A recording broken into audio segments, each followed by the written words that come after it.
Ukraine war zone में अब रूस अमेरिका की जंग होना तय हो चुकी है। इधर यूक्रेन की सेना ने रूस पर आत्मघाती हमले शुरू कर दिए।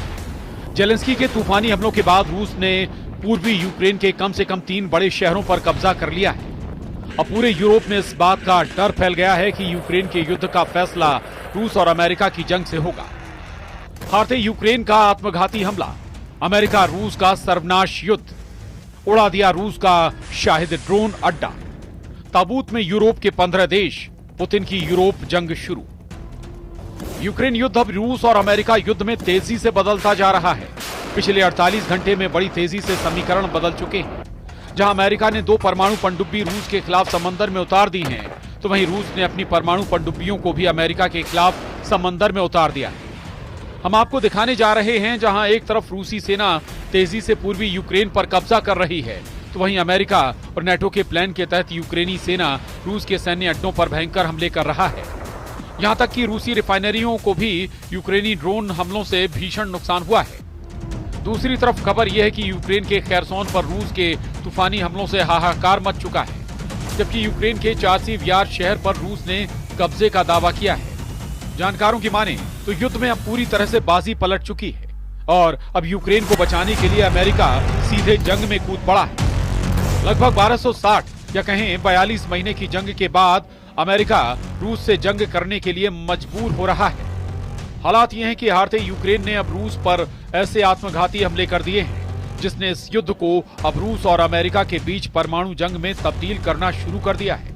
वॉर एक्सपर्ट्स के मुताबिक ये जंग कल्पना से भी ज्यादा खतरनाक होने जा रही है, जिसमें अब रूस अमेरिका से 2-2 हाथ करने के लिए मचल रहा है।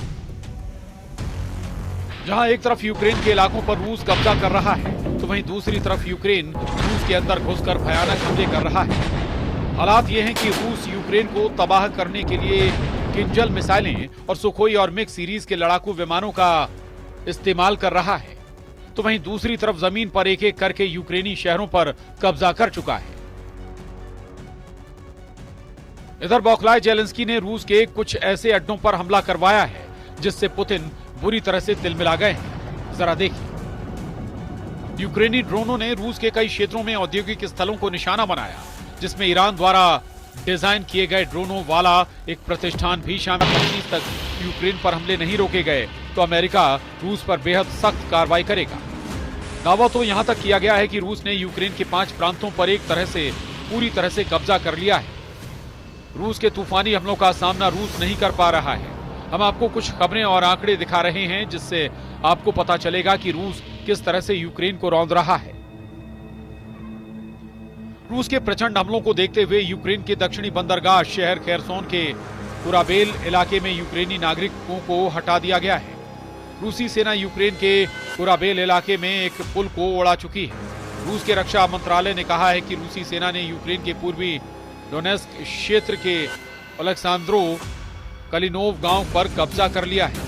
वहीं यूक्रेन के कीव इंडिपेंडेंट की रिपोर्ट के अनुसार रूस ने जुलाई 2025 में यूक्रेन के विरुद्ध 6129 शाहिद प्रकार के ड्रोन लॉन्च किए, जो पिछले वर्ष इसी महीने में लॉन्च किए गए 423 ड्रोनों से 14 गुना अधिक है। 31 जुलाई 2025 को भी रूस ने कीव पर ड्रोन और मिसाइलों की बौछार की, जिसमें कम से कम 31 लोग मारे गए और 189 घायल हुए। ये युद्ध के दौरान यूक्रेन की राजधानी पर हुए सबसे घातक हमलों में से एक था। वहीं कीव के सैन्य प्रशासन ने टेलीग्राम पर एक पोस्ट में बताया है कि रूस मिग 31K जो रूसी Kinjal air launch ballistic missile से लैस है, वो हमला करने की फिराक में है। कीव के लोगों ने शेल्टर हाउस में शरण ली है। इधर रूस पिछले 10 दिनों से यूक्रेन पर बेहद तेज रफ्तार हमले कर रहा है। दावों के मुताबिक रूस इस वक्त ईरानी निर्मित शाहिद 136 ड्रोन, स्कंदर M मिसाइलों, सुखोई सीरीज के लड़ाकू विमानों, TU सीरीज के बम वर्षकों से बेहद सटीक हमले यूक्रेन पर कर रहा है। यूक्रेन का दावा है कि रूस ने नए इलाकों को इसलिए निशाना बनाना शुरू कर दिया है ताकि यूक्रेन की अग्रिम सुरक्षा पंक्ति को तोड़ा और भटकाया जा सके। कुछ खबरों में दावा किया गया है कि पुतिन के आदेश पर रूसी सेना की छोटी छोटी टीमों को यूक्रेन पर हमला करने के लिए भेजा गया है। 4 और 2 पहियों वाली बाइकों से रूसी सेना यूक्रेन के नए इलाकों में तेजी से हमले कर रही है, जिसकी वजह से यूक्रेन के सामने समस्या ये हो गई है कि रूसी सैनिकों की छोटी हमलावर टीमों को मारने में बहुत ज्यादा हथियार और सैनिकों की जरूरत पड़ रही है। रूस की इसी खूनी रणनीति को देखते हुए अमेरिका और फ्रांस ही रूस से सीधी जंग की तैयारी में जुट चुके हैं और इसीलिए अमेरिका ने ऐलान कर दिया है कि हमने यूक्रेन को हथियार सप्लाई करना शुरू कर दिया है, जिसे रोका गया था। जरा अमेरिका से आई इस खबर को देखिए।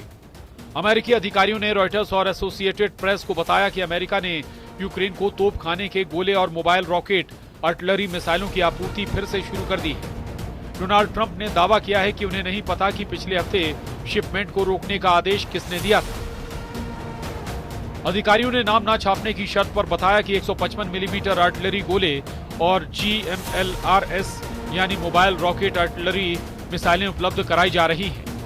पिछले हफ्ते रोकी गई शिपमेंट में 30 पैट्रियट मिसाइलें, 8500 155 मिलीमीटर आर्टिलरी गोले, 250 से ज्यादा सटीक GMLRS मिसाइलें और 142 हेलफायर हवा से सतह पर मार करने वाली मिसाइलें शामिल थी।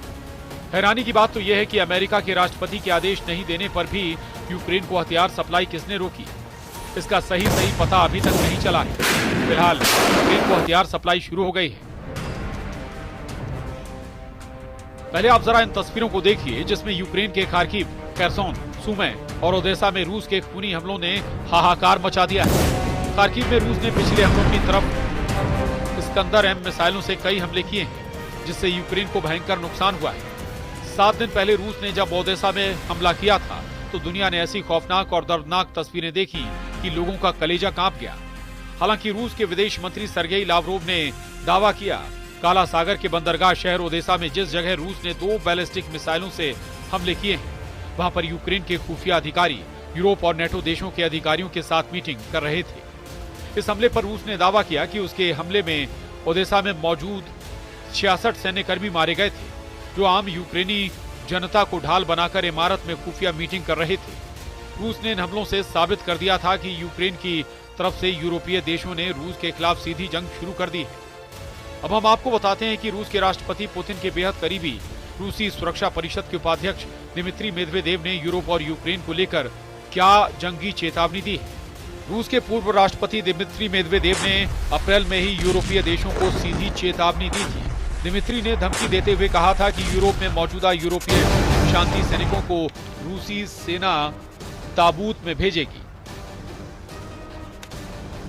दिमित्री मेदवेदेव ने यह धमकी फ्रांस की राजधानी पेरिस में अमेरिकी और फ्रेंच अधिकारियों की बैठक के बाद दी है। दावा किया जा रहा है कि पेरिस, लंदन और बेल्जियम में हुई यूरोपीय देशों की मीटिंग में रूस के खिलाफ खुली जंग की बात कही गई है। इसी को लेकर रूस यूरोपीय देशों पर बुरी तरह से भड़का हुआ है।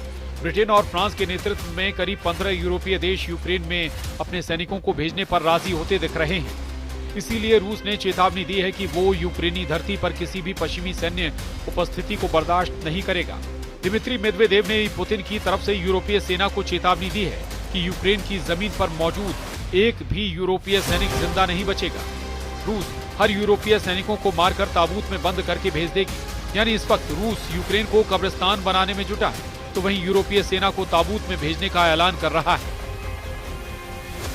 रूसी हमलों की इन ताजा तस्वीरों को देखिए। रूस तोपखाना यूक्रेनी सेना के 221 मोर्चों पर अंधाधुंध हमले कर रहा है। 44 सेकंड के इस वीडियो में दावा किया गया है कि यूक्रेन के खार्किव, डिनिप्रोपेट्रोव्स्क, खेर्सोन में रूसी सेना के हमलों से भारी तबाही हुई। दावे तो यहां तक किए जा रहे हैं कि यूक्रेन के 15 प्रांतों पर 30 दिन में रूस के हमलों में 10 गुना तक बढ़ोतरी हुई। रूस के प्रचंड हमलों को देखकर कुछ वॉर एक्सपर्ट्स डंके की चोट पर दावा करने लगे हैं कि ट्रंप पुतिन के खूनी हमलों पर आंख मूंदे बैठे हैं और एक तरह से यूक्रेन के खिलाफ ट्रंप की सरकार की गद्दारी को साबित करता है। यूक्रेन पर रूसी हमलों से जुड़े जो दावे किए जा रहे हैं वो वाकई हैरान करने वाले हैं। रूसी सेना ने जुलाई महीने में यूक्रेन के खिलाफ मिसाइल और ड्रोनों का सबसे बड़ा और घातक हमला यूक्रेन पर किया है। दावा किया जा रहा है कि यूक्रेन के कम से कम 15 प्रांतों पर रूस के खूनी हमले हुए हैं। रूसी हमले की जो डिटेल सामने आई है वो भी चौंकाने वाली। रूस की राजधानी कीव पर रूस ने सबसे ज्यादा नए ईरानी शाही ड्रोन 136B से हमले किए। रूसी हमलों से यूक्रेन के कई इलाके धुआं हो गए। खबरों के दावों के मुताबिक रूसी सेना ने सारातोव ओब्लास्ट के हवाई क्षेत्र से Tu-95 MS बम वर्षकों से हमले किए। रूसी सेना ने Tu-95 MS से 8K-101 और K-55 MS क्रूज मिसाइलों को यूक्रेन पर दागा है, जबकि काला सागर से रूस ने 8 कैलिब्र क्रूज मिसाइलों से यूक्रेन के अलग अलग इलाकों पर हमले किए। यूक्रेनी अधिकारियों के मुताबिक रूसी सेना ने कीव, सुमे, खार्किव, क्रिवोहत, खमेलनिल्स्की, चकार्सी, माइकोलाइव ओब्लास्ट में नागरिक ठिकानों पर भीषण मिसाइल हमले किए। यूक्रेन का दावा है कि रूस ने 5 इस्कंदर-M बैलिस्टिक मिसाइलों से कीव ओब्लास्ट पर हमला किया है। इधर जमीन पर रूसी सेना तेजी से पूर्वी यूक्रेन, मध्य यूक्रेन और दक्षिणी यूक्रेन के इलाकों पर कब्जा कर रही है। कुर्स्क इलाके से रूसी सेना ने पैदल सेना और टैंकों से हमले बेहद तेज कर दिए। इधर जमीन पर रूसी सेना तेजी से पूर्वी यूक्रेन, मध्य यूक्रेन और दक्षिणी यूक्रेन के इलाकों पर कब्जा कर रही है। कुर्स्क इलाके से रूसी सेना ने पैदल सेना और टैंकों से हमले बेहद तेज कर दिए। उत्तर कोरिया के सैनिकों के साथ मिलकर रूसी सेना ने पूर्वी यूक्रेन में कुर्स्क के इलाके से हमले किए हैं। लगभग 238 मोर्चों से यूक्रेनी सेना भाग चुकी है। एक रिपोर्ट के मुताबिक यूक्रेन के लगभग 27% इलाके पर रूसी सेना कब्जा कर चुकी है। यूक्रेनी इंटेलिजेंस ने भी दावे किए हैं कि रूस कीव पर बहुत बड़ा हमला कर सकता है। यूक्रेन के सूमे में 2 रूस हवाई हमलों में 2 दर्जन से ज्यादा लोग पिछले 24 घंटे में मारे गए हैं। अब ऐसे हालात में देखना होगा कि पहले रूस अमेरिका पर हमला करता है या फिर अमेरिका रूस पर हमला करता है। Bureau report, news 18।